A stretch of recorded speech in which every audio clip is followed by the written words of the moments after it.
Кадимкидей тамак ашын берип кояттык, идиштерин жууп кояттык. Ким кирсе. Каныкей Пайызова Ош облустар аралык бириктирилген клиникалык ооруканасында медайым болуп эмгектенет. Аты жаман илдет өлкөдө катталганда эле бейтаптарды дарылоо үчүн кызыл зонага кирип иштеген. Айтымында илдет жуктуруп алган жарандарды дарылоо, аларды көзөмөл кылуу оңой болгон эмес. Бирок алардын эң башкы максаты элдин ден соолугу болду. Оору келгенде, ошо бизге коронавирус келгенде эч нерсени билбей эле сразу эле кирип иштеп кеттик. Акча жөнүндө эч ким ойлогон жок. Бул биздин ишибиз деп эле кирип кеттик. Бизге элдин ден соолугу керек экен да, биринчи өзүбүз ак халатты кийдик. Ошону актаганга милдеттүү экенбиз да.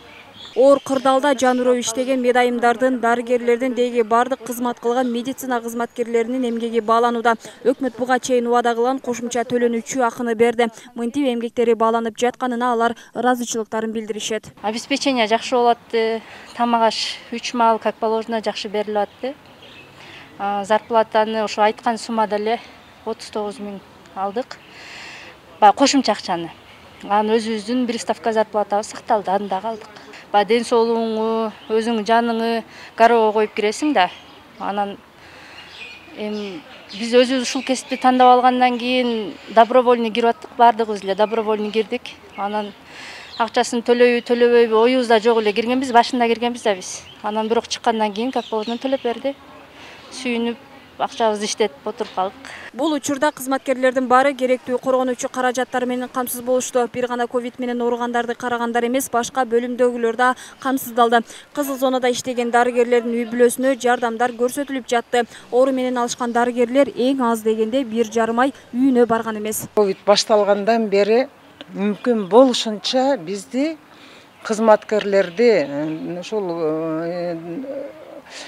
сиз деп коет, средства индивидуальной защиты бизге кийим керек да. Эң немеси ошол маска, ошол эле перчаткалар, ошол эле униформалар, ушулар менен мүмкүн болушунча бүт ошол ачактарды эле эмес, бизди бөлүмдөрдү дагы иштеди. Мен хирургияда иштейм, таза зонада иштейм, бирок бизди да коргойгон жок. Себеби кандайдыр бир неме менен бизге да келип калышы мүмкүн. Больнойчу.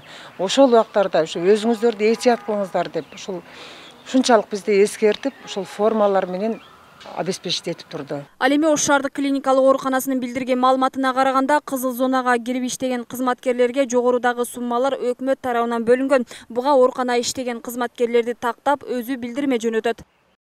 Апрель-май айларында кызыл зонага 494 кызматкер кирип иштеген, аларга 10 119 215 сом бөлүнгөн.